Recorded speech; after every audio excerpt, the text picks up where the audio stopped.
Hello again, my name is Zero Ash and this is Zero Ash Podcast. Today we're going to make an album review representing the genre that rarely gets reviews from me.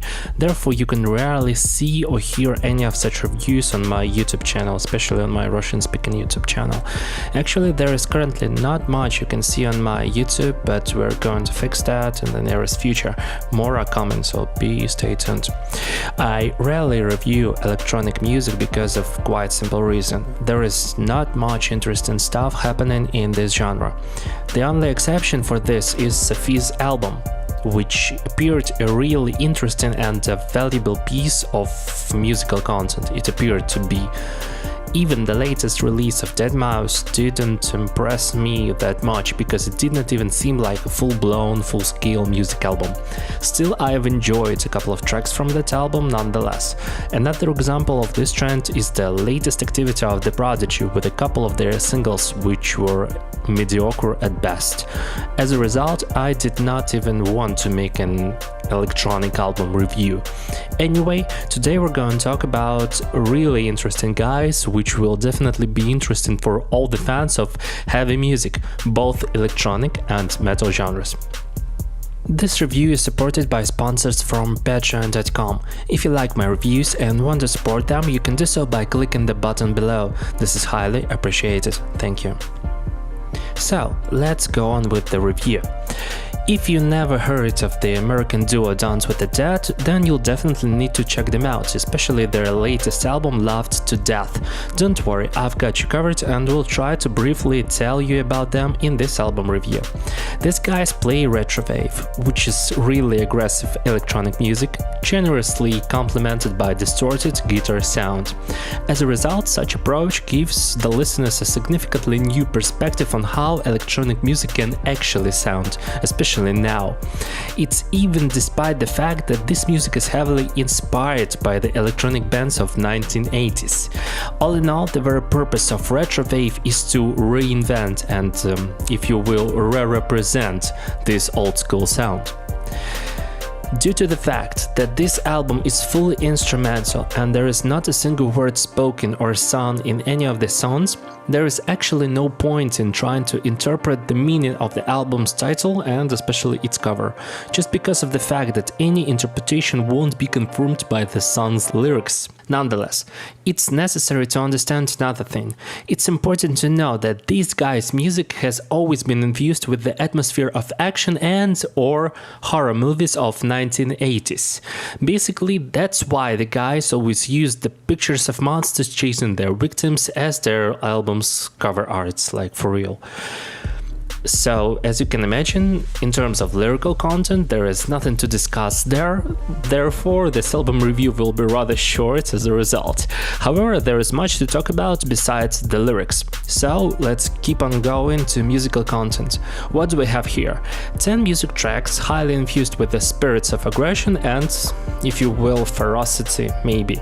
I don't know about the horror atmosphere, like which I've stated previously, but during the listening of this album, I was imagining a scene from Terminator movie, with a huge killer machine chasing its victims and there is no salvation from its murderous nature, like something like that.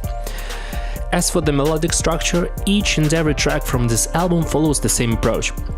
Here we've got the 4-to-the-floor rhythmic, which with the kick drum playing each 4 beats, further layered by a snare or a clap with each second beat. You can hear such rhythmic pattern in each and every track of house, trance, and any other EDM genre. Such pattern creates like really common and really like famous dancing rhythm when played on fast tempos, while it makes the track sound more similar to march or industrial music on slower tempos. By the way, this album has an array of musical elements inspired by the industrial music. For example, here we can hear the synthesizers based on saw waves.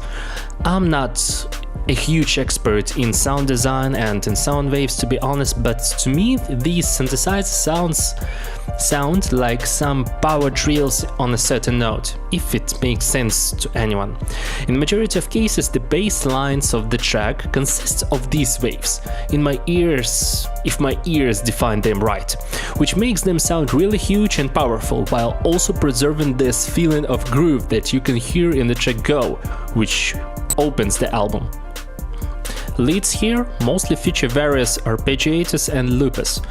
An example of this can be found in the track Into the Shadows, where the synthesized leads are being used as a fast and upbeat intro to this track. Plus, let's not forget about the fact that this album, like any other EDM album, features the stacked layers approach. In general, this means layering as much synthesizer parts as possible to make them sound thick and heavy. This also complements the track and its arrangement, because it creates more than enough space for good transitions between track sections. But we're not done yet, like they say in the memes. The album's cherry on top is the use of electric guitars. Of course, there is nothing new in using distorted guitars and their sounds in Retrowave. However, these guys do it really great. They don't really use a guitar just to spice up the sounds or to play a solo between the sections. Instead, they use the rock/metal approach, when one guitar plays groovy riffs while the second plays arpeggios. You can imagine how many musical elements and instruments there are in each and every track of this album. Still, it sounds really good because there is no clashing between all these sounds and textures. This is also because of a good songwriting, despite the fact that it's rather traditional for both electronic and metal music. Each and every track has a clearly defined and rather standard structure with intro, verse, chorus, bridge, second chorus, solo, etc. This even makes enough space and time for someone else to compose the vocal parts above them. So if we can imagine someone rapping or using extreme vocals over this instrumental, this experiment will be nice, in my opinion. So that's basically all you need to know from this album review before listening. Despite the fact that the songwriting and performance on the album remain approached the same way over and over again, the album offers a really pleasant listening experience. And yes, someone might argue that by the end of the album you can become somewhat bored by it. It means that adding some transitional tracks with slower pace and with less aggression in sound would have made the album even better. Still, I'd rather rate this album like 4.5 out of 5, and I definitely recommend you listening to it. So, this will do for now. Thank you for listening. If you like this podcast, please give it a like. If you're here for the first time, consider subscribing. Also, leave a comment about whether you listen to the album or not, whether you like it or not, and about what should I review next in my next podcast. So, that's it for now. As I have said, thanks for listening, and you'll hear me next time. Goodbye.